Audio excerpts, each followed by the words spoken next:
we've got the CEO of Ford with us right now, right on the back of this. John, Sarah, and Kate joining us. Jim Farley. Beijing has responded to Donald Trump's apparent U-turn in their escalating trade war. Steel blue dawn over Chicago's South Side.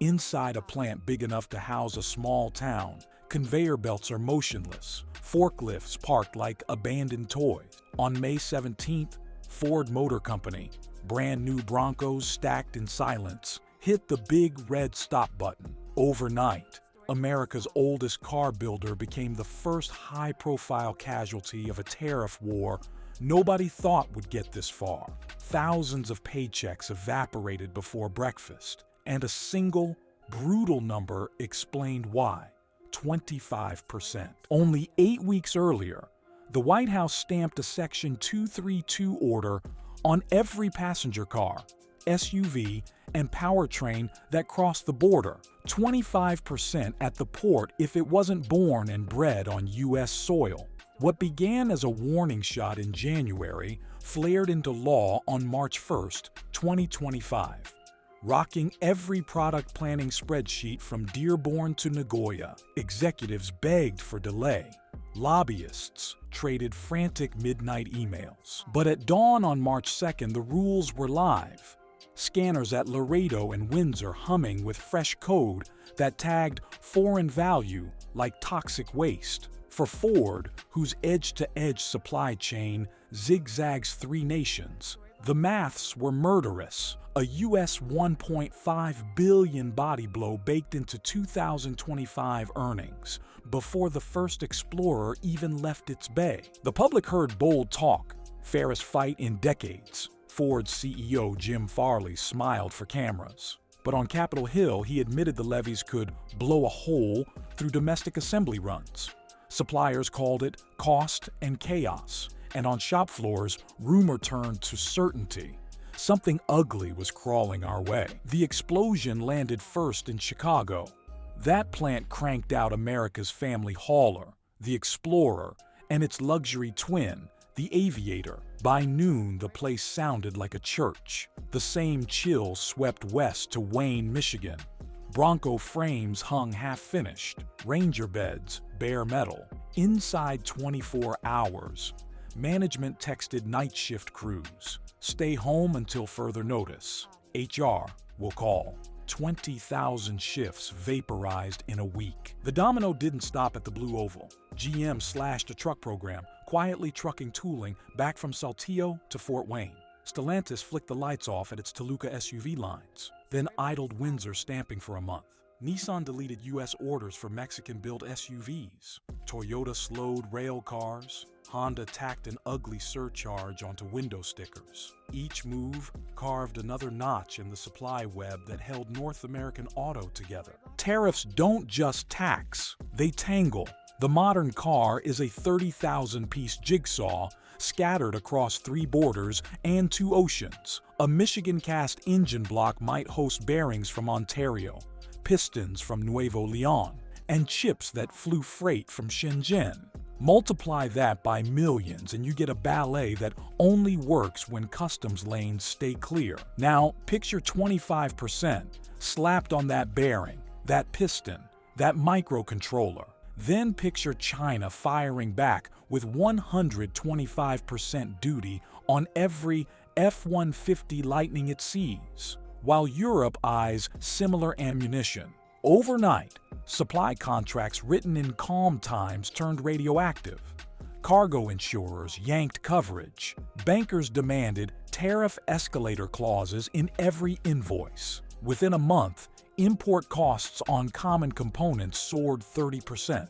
Production managers did math, tore it up, and started again, only to watch the numbers rot a day later. A 90-day truce, inked in mid-May, smelled hopeful. Washington and Beijing both dialed vast swaths of duties down to 10% until August. But those lifelines haven't reached the factory gate yet. Containers still sit in Long Beach, awaiting tariff classification review.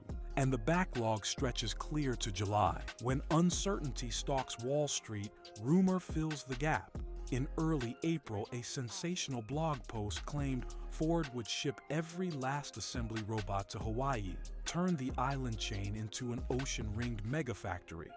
Dodge import status, bask in tariff-free sunshine.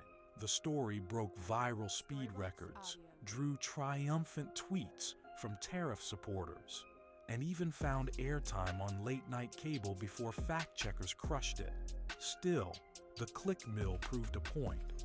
Nobody trusts the ground beneath Detroit's feet. Meanwhile, back rooms buzzed with talk of carve-outs. Leaks suggested the White House might spare automakers that hit certain U.S. content thresholds. Lobbyists lined up evidence, spreadsheets, patriotism. Ford's leadership walked a tightrope, publicly praising the fight, privately begging for predictability.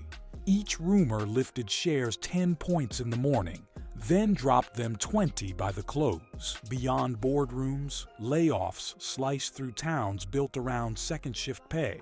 In Kokomo, Indiana, transmission technicians filled cardboard boxes with wrenches and framed family photos. Up in Flat Rock, seat suppliers handed out severance sheets, thinner than last week's paycheck. Across the Atlantic, Cologne's Ford workers walked off the job. Tariffs weren't their fault, but the earnings crater in Dearborn had just frozen German hiring too. Local diners emptied at lunch. Corner repair shops skipped inventory orders. Real estate agents fielded hurried, "we might need to move" calls. Governors convened emergency task forces as jobless claims spiked, warning that every auto layoff ripples 6 deep through the service economy. City mayors pleaded for relief, but relief lives in Washington's next press conference. No one knows which way that wind will blow. Sticker shock finally hit Main Street in April. Average transaction prices jumped 2.5 points in 30 days. Dealership floor managers begged HQ for allocation, then watched allocations shrink. To keep metal moving, Ford pulled its nuclear option, employee pricing for everybody. The promotion juiced weekend traffic but massacred margins. Analysts whispered the word incentive death spiral, something last seen in 2008. Retail giants felt the heat too. Walmart and Target execs warned of price hikes as tariffs bled into plastics, electronics, even the shoes gliding over showroom tiles. Treasury spun a different story. Inflation, manageable, temporary.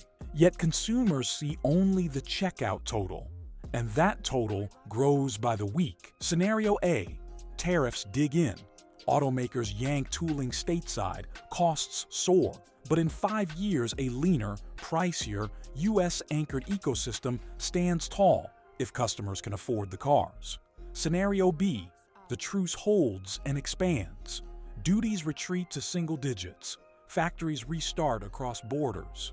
But CFOs bake permanent tariff contingency lines into budgets. Trust, once gone, limps back slowly. The North American auto corridor once ticked like a Swiss watch.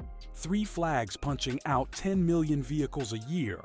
Tariffs turned that tick into a stutter. Ford's temporary blackout is more than a headline. It's a flashing warning that policy can ice an industry faster than any recession. Workers who riveted F-150 frames for 30 years now Google eviction moratoriums. Dealers who once prayed for more Bronco Sport inventory now pray for any inventory. Consumers doing the school drop run in aging minivans wonder if they'll ever afford an electric upgrade. Is the pain worth the promise? That verdict doesn't live in spreadsheets. It lives in every paycheck that stops and every mortgage that misses. And while politicians trade slogans, the assembly lines stay dark. One thing's certain, this story isn't parked. Exemptions, truces, or a deeper trade rupture could rewrite tomorrow's blueprint overnight. So keep your eyes on the supply chain, because when the next bolt pops loose, it won't just rattle Detroit. It'll shake every driveway in America. If you want the play-by-play as this high-stakes gamble unfolds, tap that follow. The next twist could drop before the ink dries on today's truce.